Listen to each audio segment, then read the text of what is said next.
So I think we are ready to go. Hello, everyone, once again, and thank you for joining us today. It's a real pleasure to welcome you to our webinar, Data-Driven Acquisition and Retention Strategies. This is the second of our series of webinars that we entitled SWOT, the Global Viewing Revolution. The first webinar of this series dived deep into content performance and the power of SWOT in driving global brand exposure. And you can access on YouTube. You will find the link at the end of the presentation. And a quick introduction of the team today. So my name is Elena Mazzato. I'm the Insight Manager at Digital Eye. And I will be presenting today together with Matt Ross. Matt is Managing Director of Digital Eye. And Vicky Vaipon, she's Senior Research Analyst at Digital Eye. So today we are going to look into the power of data in informing strategies to acquire and above all engage and return subscribers. And we will show you how data help SWOT players strategize in times in which competition is fierce and the industry is focusing more and more on offering content that maximize retention and engagement. And at the end of the presentation, Matt Ross will also give us a demonstration of our new acquisition and retention module in our platform, Soda. This is a new product that has been recently developed.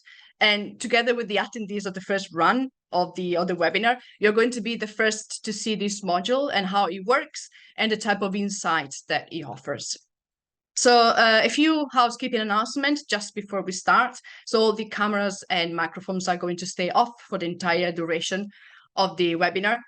We are going to have a Q&A session at the end of the presentations, and you can submit your questions through the Q&A chat feature in Zoom. And of course, if there are any unanswered questions, they will all be followed up. And also a quick reminder that the webinar is going to be recorded.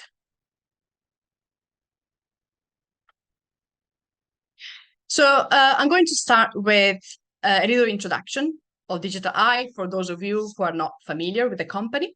So the company was founded 20 years ago by Ali Vadati, and it was born, as a borough for the UK, and of course the landscape of content viewing changed dramatically over the last few years, and in 2019. Digital Eye launched the SWOT measurement system, SODA. At the moment, we are measuring Netflix, Amazon, HBO Max, well now Max, and Disney Plus. And we are measuring viewing across 11 European countries, Turkey, 4 Latin American territories, which are Argentina, Brazil, Colombia, Mexico, and US and Canada. Of course, our aim is to develop a global SWOT measurement system, and our clients, they span for across the entire media industry, from content producers to distributors to media agencies, etc., etc.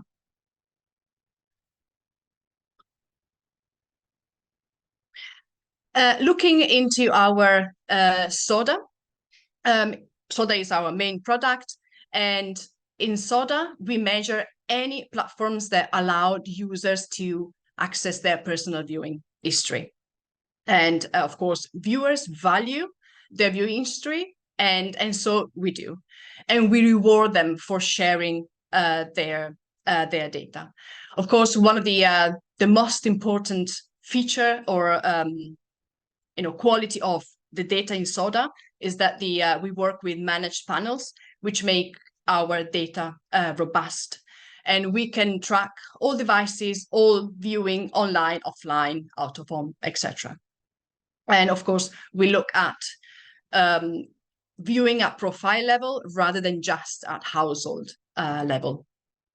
And we believe that a global SWOT measurement system, it is possible, and we are leading the way. And we're showing this by, adding new platforms and new countries over over the years, we've been adding countries and SWOT platforms. So what are we going to talk about today? So I will start by somehow setting the scenes and provide a bit of a context. We're talking about how SWOT servicing are adapting and reacting to a very competitive and saturated market. And then Vicky Vipon will discuss some of the key factors in retention and acquisitions of subscribers, including the importance of boosting frequency and putting into place those strategies that are very effective in acquiring, engaging, and retaining subscribers. And finally, Matt Ross will dig very deep into the type of content that drives acquisition and retention, and is going to highlight those metrics that SWOT players really must take into consideration to enhance their content sales pitches. And of course, we're going to have the demo of our new acquisition and retention module, and then some time spent on Q&A. So, as we said, we're going to start with a bit of context. And of course, everybody knows that SWOT platforms have seen the number of subscribers plateauing over the last few years. In other words, they are running out of headroom. And this can be seen especially post-pandemic in early 2021. We see that the number of subscribers are plateauing, especially in mature market. Therefore, the retention of subscribers is increasingly important, and also finding new ways to improve the revenue growth through other ways. For example, Netflix has been doing that by launching paid sharing, by cracking down on password sharing, and introducing a NAT tier offering. But overall, SWOT services are increasingly focusing on the retention of current subscribers and putting their effort in monetizing from the established subscriber base. And of course, retaining subscribers appear even more crucial if we look at the average number of platforms that the households average. And despite the number of available services quite high, we can see that the majority of households are choosing to adopt one or two services, which of course amplifies the competition among platforms in retaining the subscriber base.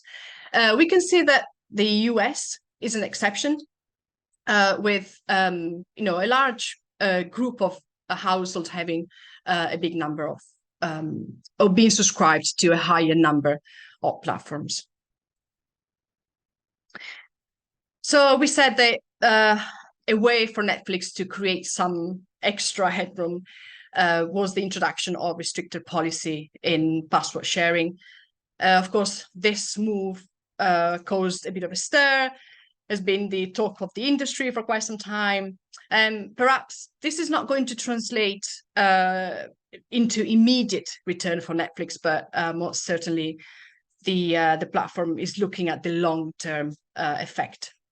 But what is almost certain is that other SWOT services have been looking quite carefully to the results of this move.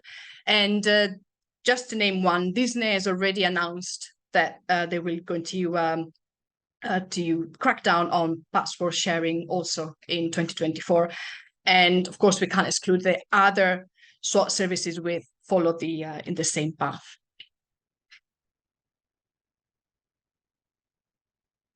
And this is the example of Spain. In Spain, Spain was the first country, was kind of the test country for Netflix.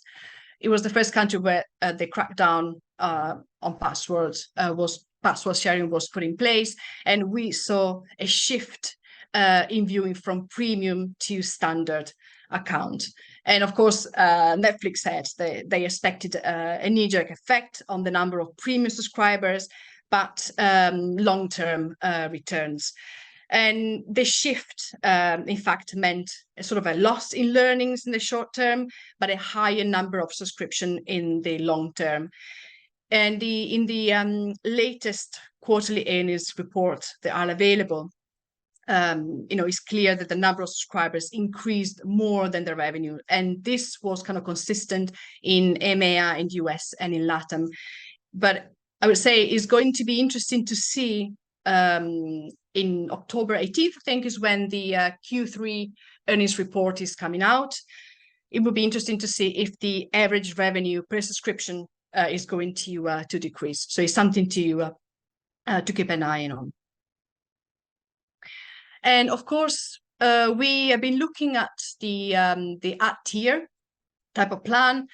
This was another way for Netflix to try and ensure this revenue growth. But we can see that across the territories, the introduction of the ad tier hasn't had a major effect just yet, and is still the percentage of ad tier plans is still quite low. But what is noticeable is that platforms are like Netflix are kind of diversifying the type of offering to maximize the opportunity for revenue growth.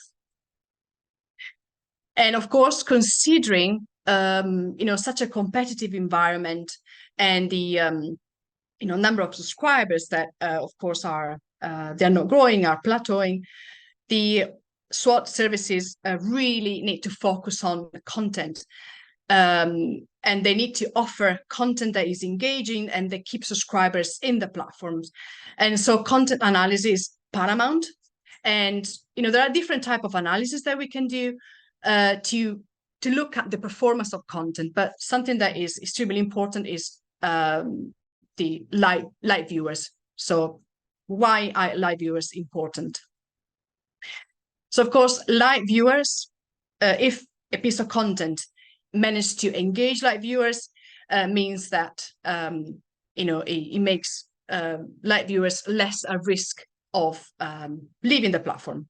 So we are looked at the live viewers percentage across different platforms, so Netflix, Amazon, Max, and Disney Plus.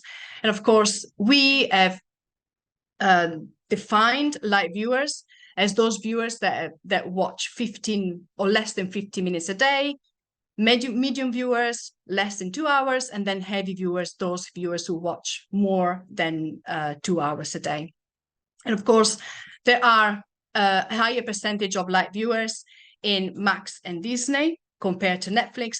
Amazon, as you all know, is a very different type of platform by nature, because a lot of subscribers are there also for the shopping channel.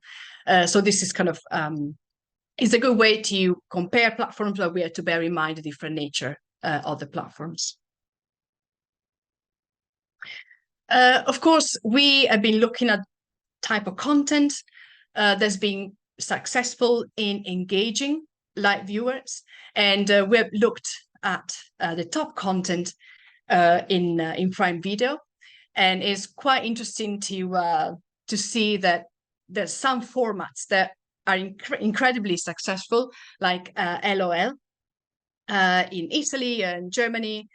And in this case, for example, LOL in Italy, the viewing of this title was composed for 36% of live viewers.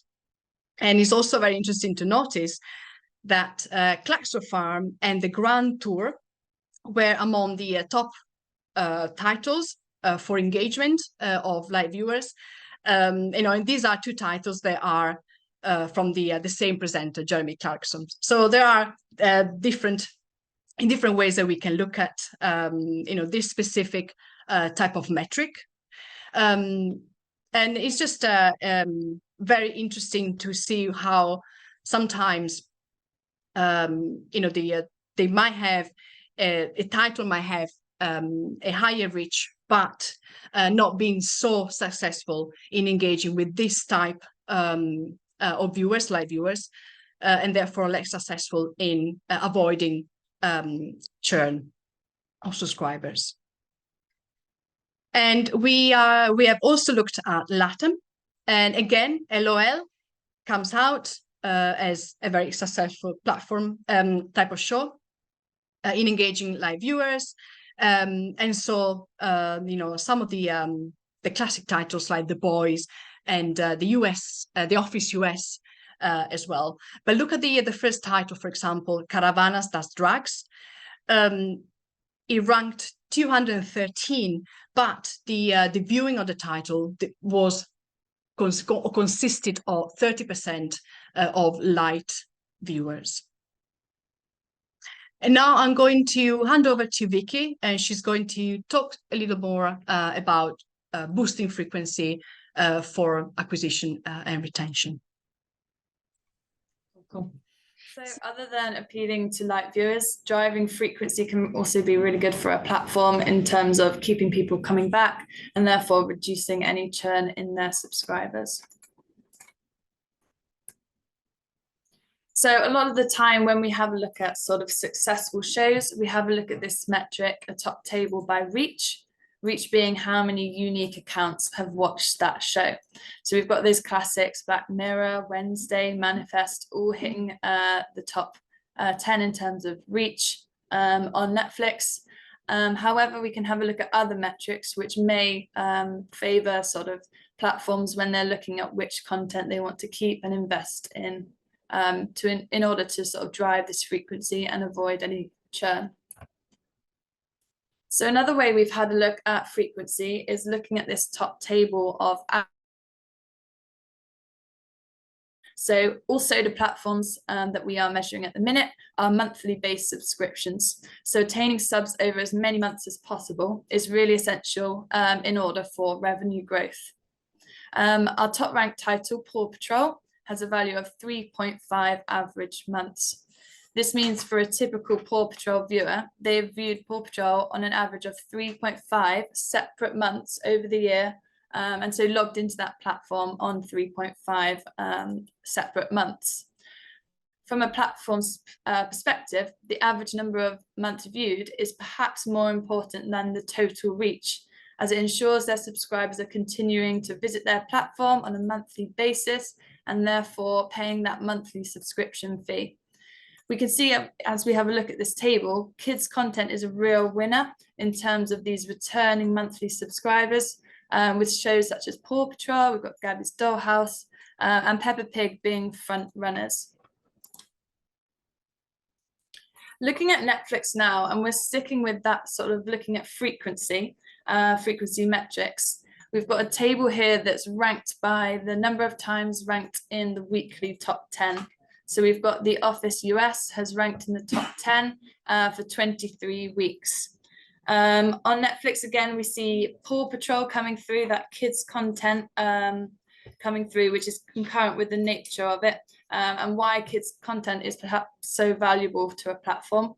Other big shows as to why they might have hit the top 10 so many times. We've got You, which was a split season 4. We've also got Wednesday, which was a real big hit at the end of 2022. It was a real popular topic of conversation. And so that has perhaps kept it in those top 10 week on week. And we've got Love is Blind as well, which I know was dropped in chunks, and therefore it guaranteed to sort of generate conversation and fan base, keeping it in that weekly top 10, keeping people coming back in to watch it. Moving on to Prime Video, we see vintage content shows hitting the top 10. So if we have a look at House, its latest season was in 2011. So we've got over 10 years ago was its latest season. Yet that show is hitting the weekly top 10 18 times. So again, we can see that perhaps on different platforms, we've got people tuning in for different types of content. So for Prime Video, it's looking like that vintage content is a real win. Looking at Max, again, we see sort of vintage content, that classic of Friends, 2003, being its latest release. But I think also to point out with this one is The Last of Us. It was a weekly drop, And so therefore it's managing to drop its episodes week on week. And so people are tuning in again week on week, so that it's continually sort of gaining that reach and hitting itself into that weekly top 10. And then again, we look at Disney Plus. We see a theme of sort of multiple season series, as well as sitcoms regularly hitting the top 10. For me, this table shows the fact that 4 of these titles hit the weekly top 10, 27 weeks running. It shows a little bit more of a limited catalogue, that they're really reliant on a small number of shows, keeping that growth or keeping those subscribers coming back in. So the fact we've got sort of less shows hitting those top 10s shows that people are kind of regularly coming in for the same type of content in their slightly smaller catalogue at Disney.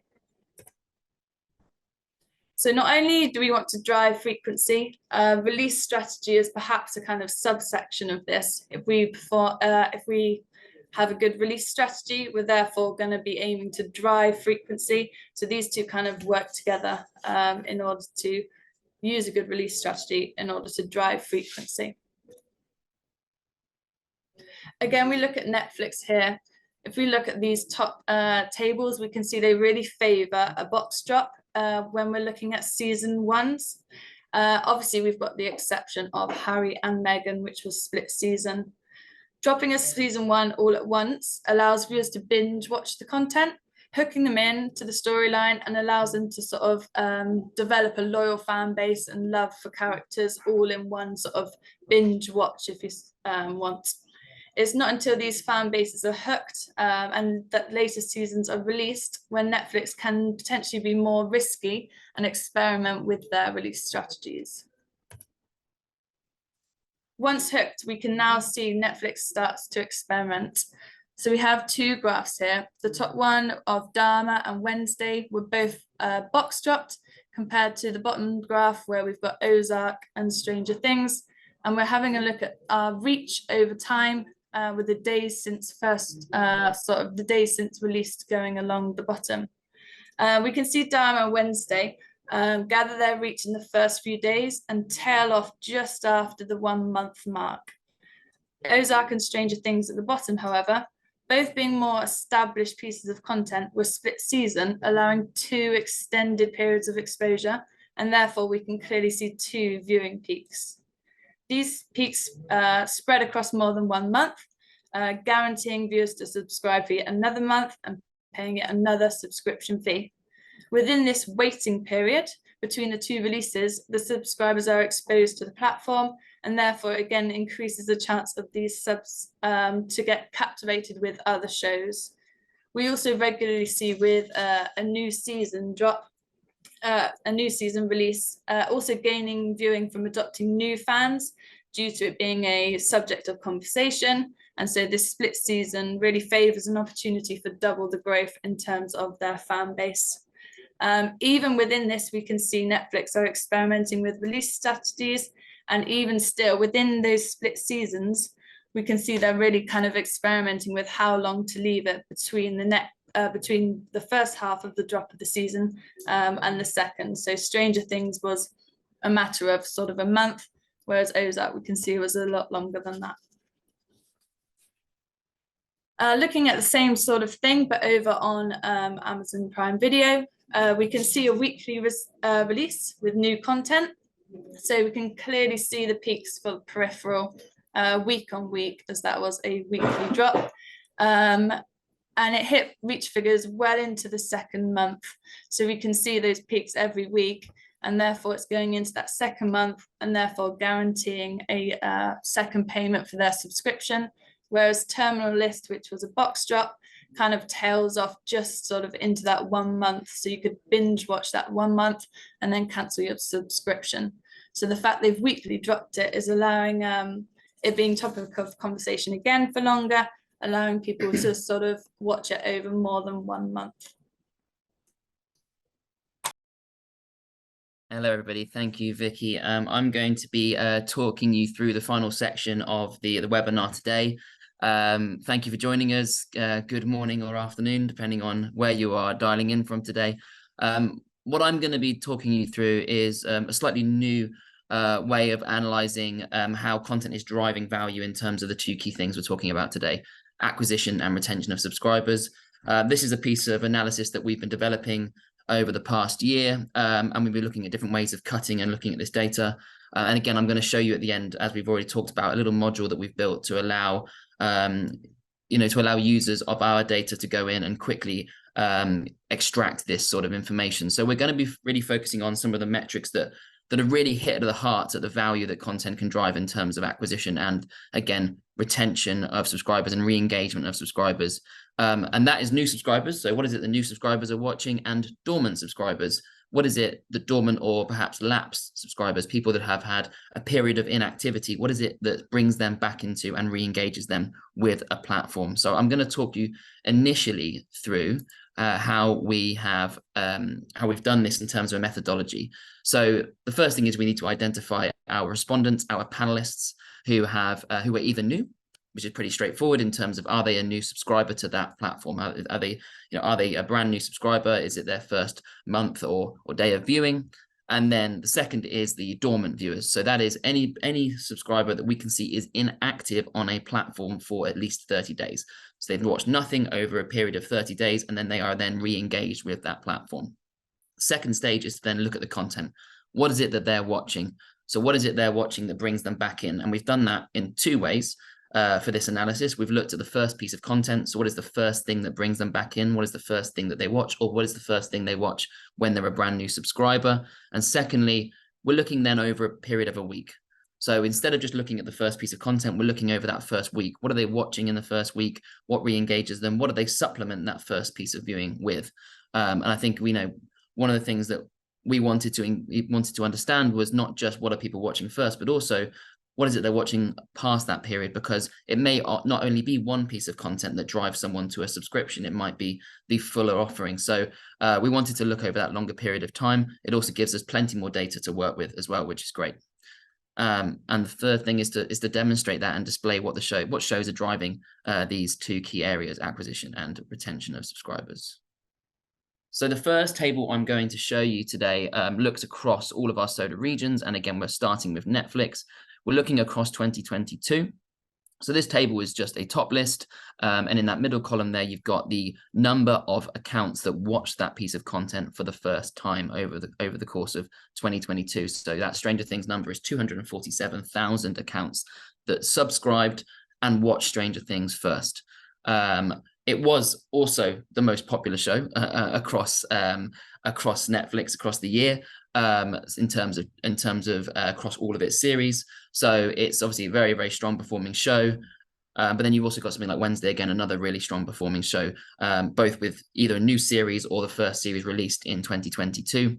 If you start to go further down that list, we start to see some of the things creep in there that are not in the top lists. So you've got things like Money Heist, you've got things like The Crown, you've got things like Squid Game that don't even appear in the top 20 for Squid Game and Money Heist. Neither of them appear in the top 100 for 2022. Neither of them had a release in 2022.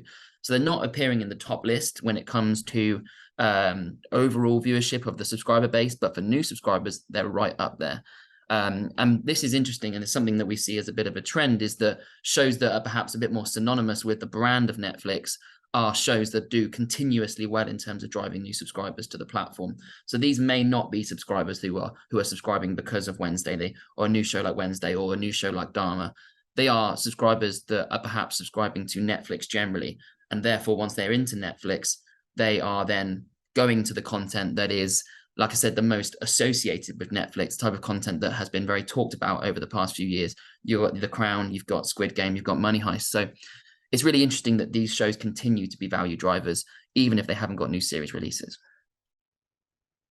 Going into Prime Video, again, we're looking at new subscribers here. And again, we're looking at the same regions, all regions across 2022, but we've got two cuts of the data. So on the left-hand side, we are again looking at the first content that is viewed. Similar stories, in terms of things like LOL not ranking hugely high, but then driving a lot of accounts. In terms of the first subscription. You've then also got the bottom as well as another LOL. So these sorts of regional shows that do really, really well. You've also got The Good Doctor in there, performing very well in terms of new subscribers, but outside the top 100 in the total rank as well. And then if we look onto the chart on the table on the right-hand side, we can see that over the first 7 days for new subscribers, again, of course, 2022, we can see there's content like the Tomorrow War, the Wheel of Time. So this is content that were releases in the previous year again that are driving viewing in that first 7 days. So they're not appearing in that first table. So they're not necessarily kind of the first place, the first destination for these viewers, but they are then supplementing that. So it might be a subscriber tunes in for Lord of the Rings, but they also think, okay, I'm also going to get value out of being able to go in and watch the Wheel of Time, for example. So this other kind of background content that's been there, it's been available on the platform a little while, can still serve to supplement those new subscribers and perhaps convince them to come into the platform alongside some of the big hitting new shows. And it's not always the big hitters that drive the new subscribers. We've already talked about some of that older content, but the new content that isn't some of the really big hitters can also drive that. And that's when we start talking about niche content. And when you start looking beneath the surface, you can actually see some really interesting examples in which a piece of content which doesn't necessarily perform as well as it would do in a top list or just an overall performance in terms of reach or streams. When actually you look beneath the surface and look at things like new subscribers, you can actually see value that is driven by a piece of content. So the example we're using is for UK. We're using Q1 of this year, and we're looking at the UK only. And we're looking at a show called KSI in Real Life. And again, we've cut this by the first view, but we've also cut this again by the first 7 days. So the show ranked 50th across this quarter. So it's the 50th ranked show. So not super high if you're only looking across 3 months as well. But it drove in the highest number of new subscribers. For those of you who are not aware of who KSI is, he is a famous YouTuber. So, you know, and we know that from a Prime Video perspective, Prime Video tends to skew to an older demographic audience than the likes of Netflix. So this is an audience, perhaps, you know, a YouTube audience that are not as engaged or not, obviously not subscribing to Prime Video, that a piece of content like KSI's piece of content can then drive those new subscribers. So whilst it doesn't appear in those top lists as high as the likes of Clarkson's Farm, Star Trek, etc., it's the #1 driver of new subscribers. So niche content that appeals to specific opportunity groups like this piece of content are really strong value drivers for some of these platforms, but it may not appear so when you just simply look at a top list. So now moving on to re-engaging subscribers. So we've looked at new subscribers. We're also going to touch now on the dormant subscribers side of things as well. So just to remind you, that is a subscriber who has been dormant, so lapsed for at least 30 days. So they haven't watched anything on the platform. We're starting with Netflix and we're looking at 2023 Q1 again in the UK. Actually, it's Q1 and Q2 over the course of the first half of this year in the UK. So again, we've got the first view. So what is the first thing that they watched that brought them back into the platform? So some of the big shows, Night Agent, You from this year, really good at re-engaging a dormant subscriber, bringing them back in. So this is someone that hasn't watched for 30 days. So this is someone that is not necessarily getting value out of their subscription if they're not watching across a month. So re-engaging them. This is a churn risk subscriber. This is someone that perhaps realizes that they are not getting the value of someone who may then drop their subscription. So being able to bring them back in, re-engage them with the platform is obviously incredibly valuable. Another interesting example is Lewis Capaldi, How I'm Feeling Now. He's a Scottish singer, for those of you who don't know, very popular in the UK, and again, strong at driving in people back into the platform. So perhaps specific fans of his who have disengaged with Netflix over a period of time are now re-engaged with Netflix due to this piece of content bringing them back in. And again, we can look at that over 7 days to see over that first week of engagement, re-engagement, what is it they're watching? And that's where you see things like Wednesday reappearing in the top list.